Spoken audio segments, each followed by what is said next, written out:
Hey, as we were preparing for today's episode, we're going to talk about the coronavirus vaccines and all that. We got some big news from the Ninth Circuit Court of Appeals. So Mike Berry just came in. He's got fresh off the presses, hot off the presses, a copy of a decision that just came down concerning Coach Joe Kennedy and his prayer at the 50-yard line in Bremerton, Washington. Mike, what happened?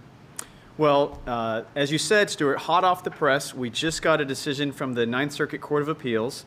Unfortunately, they ruled against Coach Kennedy. They said that he is not protected by the First Amendment when he prays silently alone at the 50-yard line after football games, but that's not the end of this story. We're going to appeal this, and we will take this to the U.S. Supreme Court if we have to. Now, looking at your face, you don't look surprised with this outcome.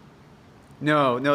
Unfortunately, we knew that this was going to be an uphill battle. Yeah. This is the Ninth Circuit, after all. Despite the fact that we've actually been able to get some excellent judges put on the Ninth Circuit in recent years, this is still an uphill battle. But the game's not over yet. There's still time on the clock. And we're going to do some additional videos. You can look for those on our website and social media, where we'll unpack this a bit more after you had some more time to take a look at it. So Absolutely. I'm going to let you exit out. Thank you, Mike. And we're going to get to our topic of the day. Thanks All right. again. Stay tuned. All right, now to the topic for today. The vaccine is rolling out. Every day we see images of people lining up their cars, but how far can the government legally go in demanding that someone get the shot? Or put another way, how should government balance public health against personal liberty? Hi, I'm Stuart Shepard, and this is First Liberty Live, and it really is live, as you can probably tell watching this right now. This is part 2 of our series, The Madness of America's March Toward Tyranny. Before we get started, just an encouragement to you to like our videos and share them. That's how we get to meet new people and how we increase the audience for this. You can be an important part of that. So as you share this with your friends who are like-minded and who may be interested in the things we talk about, just consider this our sincere thank you for doing that in advance for sharing these around. And you can subscribe too.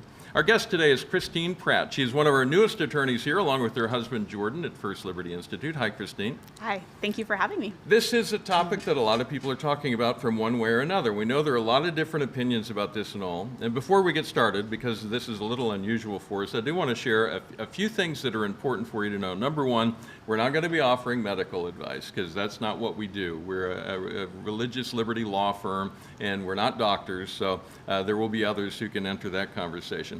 We're also not offering advice on whether you should get the vaccine. That's a choice that you'll have to make, and we want you to be able to make an informed decision on that. We are going to discuss your rights under the law, and with that, we're going to offer, and I wanted to put this the right way, we're going to offer observations on the law, but we're not offering legal advice, because that's something different. If you want that, you're going to need to go to your attorney to get that. But we thought you would really be encouraged to hear some of this about where the law is when it comes to the vaccine and our rights as religious people of faith. Christine, did I leave anything out?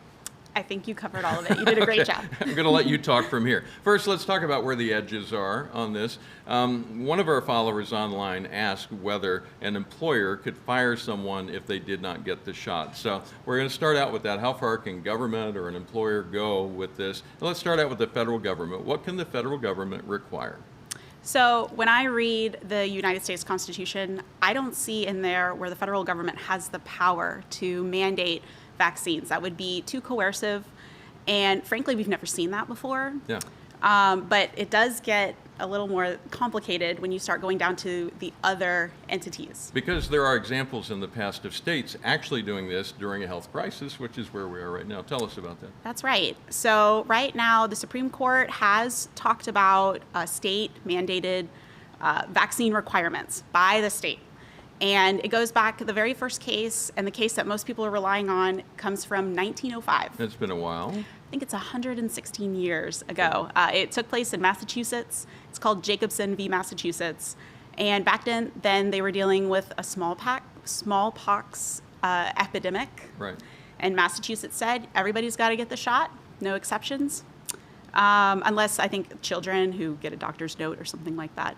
And somebody challenged it. Now, they did not challenge it because of their religious convictions, because of problems with their conscience against the vaccine. They just simply said, I don't think you have the power to do this. This violates my rights of liberty. Yeah. And the Supreme Court said, actually, the state can. Sometimes the state has laws keeping people safe, And so we're going to allow it in this case. But it's a very old case.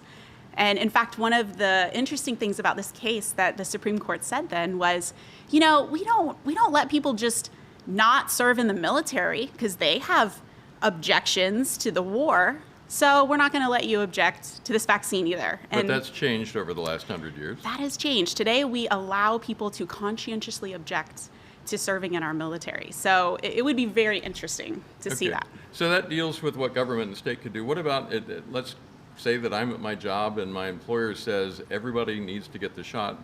Where are your rights there? It gets a little more dicey there because even right now, hospitals require a lot of their staff to get the flu vaccine. Yeah. And under the Constitution, states have some leeway there. But I will say there's some hope on that case because almost every state, in fact, I think every state actually allows exemptions for like medical conditions to not receive vaccines. And 45 out of 50 states let you get an exemption for a religious reason. Yeah. And one of the things as we talk about this, I want to make sure people understand, we know that people watching this have different opinions about this. And some say, I've already got the shot, some are going to get it, others are saying I have questions about it, others are saying absolutely not. We want you to know we honor and respect that, and that's a conversation for another place. But for this conversation, we just want to talk about where the law is as you make those decisions, because we thought it would be helpful to pass that along. And with that, with the government mandate, the government is government. I mean, they talk like government, so it's never going to be the government mandate comes down. Right. Instead, we're seeing stories about vaccine passports that you would have to get. It makes it sound like we're going on vacation somewhere.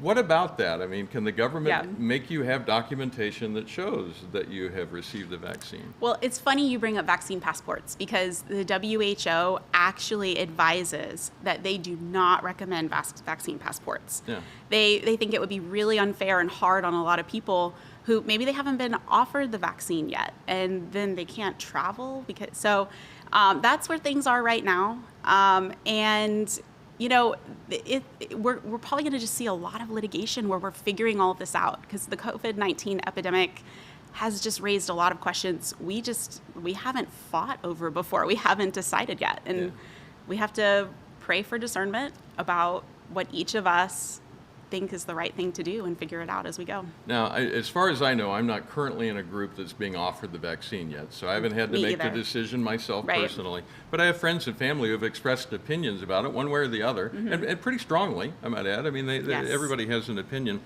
Some of those who don't want to get the shot, some say none of them are acceptable to me. Others say, well, this one's okay, but that one's not. Help us understand, because you've been looking into this, help us understand what those arguments are and where they're coming from as people raise, in particular here, religious objections to the vaccine. It's a really fascinating debate that's happening right now, even among people who are already religious and pro-life.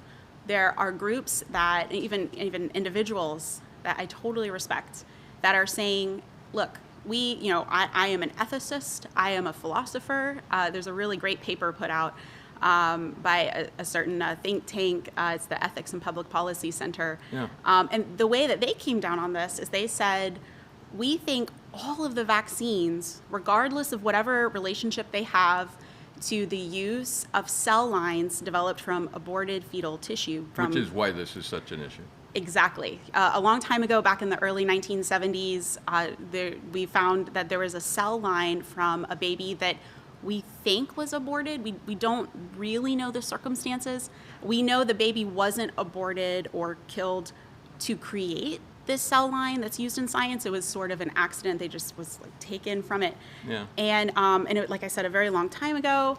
And so this particular cell line, HEK 293 is the name of it. Yeah, which if you're into bioethics, that's something that everybody knows about. They've talked about this for many years. It's not a surprise or something new. It's incredibly common. They use HEK 293 to develop medicines.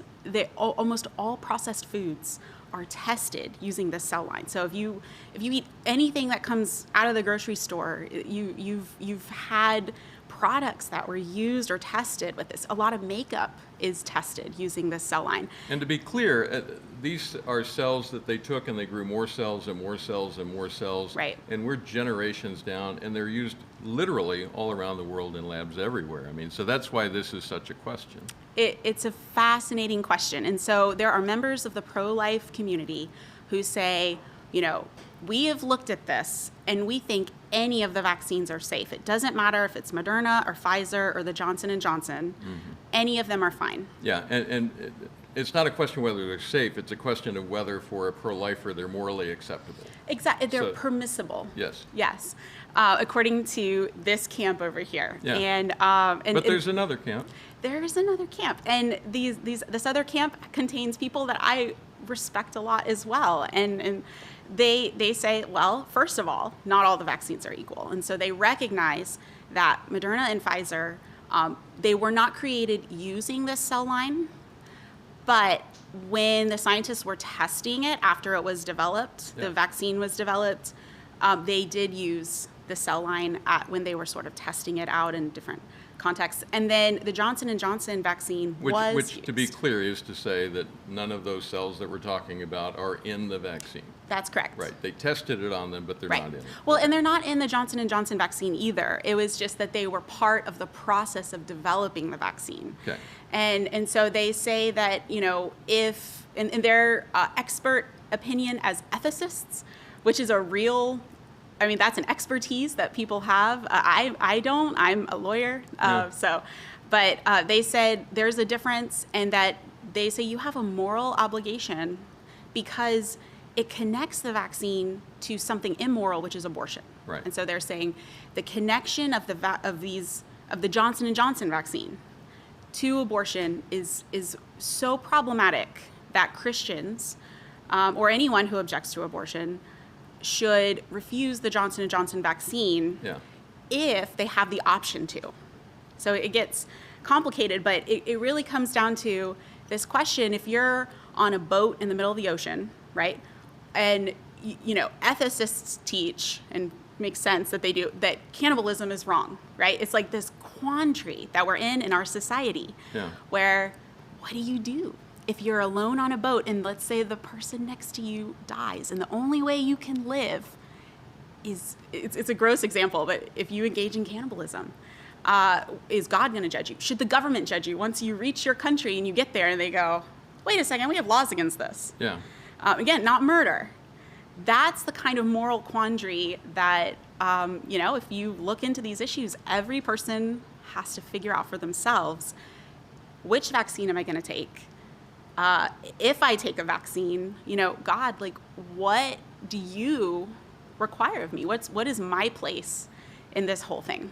And I have relatives and friends who have medical issues that cause them concern about the medical reactions they might have to the vaccine. So that's one group, but that's not our discussion here, because that's for someone else in another spot to talk about. Sure. Our specific concern here are religious objections, which might come out of that pro-life point of view that many people who are watching this have. And again, as you pointed out so clearly, people with good intentions and smart people that I look up to are coming down on both sides of this. So everybody is going to have to make their own decision on it. I mean, we're not going to tell you which way to go. But it does bring up for us as a religious liberty law firm the question of what does religious freedom protect when it comes to whether you decide to take the vaccine? Is there cover for you? What's the answer to that? The answer, unfortunately, I'm a lawyer. The answer is it depends. It Yeah. really depends. We have the First Amendment, which is so, I mean, it's what makes our country great. And we have freedom of religion in our country. And a lot of states recognize that. States have something called a Religious Freedom Restoration Act. There are many, many of those, not every state, but it's in a lot of states. And it may be possible if a state tries to require the vaccine, you can challenge that vaccine mandate under the state Religious Freedom Restoration Act. Yeah. And So- basically, we're going to have to wait to see until someone does challenge, assuming they do, Right. and see how that plays out. And another, for like private employers right now, Title VII is the name of the law that prohibits discrimination against religious people. So now we have a question under Title VII, when are the times when, you know, your employer can or cannot infringe on your religious liberties? And, the answer to that is probably going to be decided in the courts moving up, because we're going to see some interesting activity on this. So let me read it back to you to make sure if I'm hearing it correctly. Okay. The law is not perfectly clear on this, but it does appear that there is a path for someone to raise a religious objection successfully on this issue. It may be a difficult path, but they could do it. Yeah, and I think it's a fight worth fighting as well. So we certainly would be interested to hear from stories of what people are going through. We can't necessarily take every case that comes in the door, yeah. But we're so concerned about religious freedom, and we're here to fight to protect religious freedom. And right now, if an employer wants to require something that infringes on someone's religious freedom, then the law says that that person, that employee with the religious convictions, should have a reasonable accommodation, as long as it's not like some grave undue hardship on the employer. So that's where it gets dicey, and that's where the courts have to figure out, well, when is it a hardship, and in what way? And so, but for example, it would be different if you were in the healthcare industry than if you worked at a tire shop. Yeah. I mean, it's going to play out differently depending, because the requirements are different. That's right. The job you're performing is different, and it may be really easy if you work a job where teleworking is a big part of your job, and it's how everybody kind of gets their work done. That would be an example where I would see it difficult for your employer to make you get a vaccine when you're not interacting with people every single day, like, say, a nurse in a hospital is. All right. I was really looking forward to this conversation because I wanted to hear all of this, because it's a lot to think about and to consider. And as we talked about, all of us are going to have to make our own decisions. I mean, we're each going to make our choices based on where we are and our thoughts about this. And I appreciate your adding to that conversation. It's very helpful. I've loved being here. All right. Thank you. Well, and we'll have you back sometime. Hey, one of our, just wanted to point this out. Well, actually, I want to do this before we go, because I had it written down here, so I was going to let you go, but no, you can't leave yet. Okay. Here's the hardest question, and this is in the current environment, because it plays into what I just said.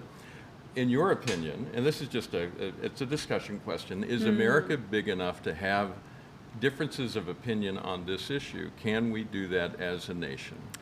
I absolutely think we can. I think that's what makes America great, is the fact that we, from the beginning, were a country that have lots of different people and lots of different beliefs, and that's just what makes us special, is that we can learn to live together, to respect our differences, and keep moving forward.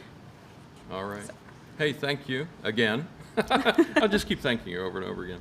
Hey, before we let you go, I just want to remind you that we did create FirstLibertyLive.com so that we could have a direct connection with you, which is important to us in the current cancel culture, that we know that we can make that connection each week and as we release content. So if you would please, at the top of FirstLibertyLive.com, you'll see a blue subscribe button. Click on that, and we'll send you an email each time one of these episodes comes out to remind you to watch. It may also, the page will just ask you, do you want us to notify you when we're on live, and that also then will pop up a reminder when we start the live stream each week. Also, if you would please, do like and share, and also bookmark that page so that you can find it again. And I'd be remiss if I didn't mention we are a nonprofit law firm. All of the clients that we represent, every one of them never receives a bill from us. We do what we do for them for free on their end, but it does cost, of course, to do that, and that's where we depend on people like you to support the work that we do, to join with us in this, because we know that you care about the outcomes that we're working on just as much as we do. So if this resonates with you, if this is something you'd like to connect with, please do click on the big red donate button, and let me just say thank you in advance for that. Next week is going to be another hot topic. Our attorney Keisha Russell will be here, and she's going to talk about the Equality Act, which it's passed the House as we're talking here now, and is on its way to the Senate. And we're going to break that down and explain the religious freedom implications of the Equality Act and what it means for you. So join us right here next week on First Liberty Live.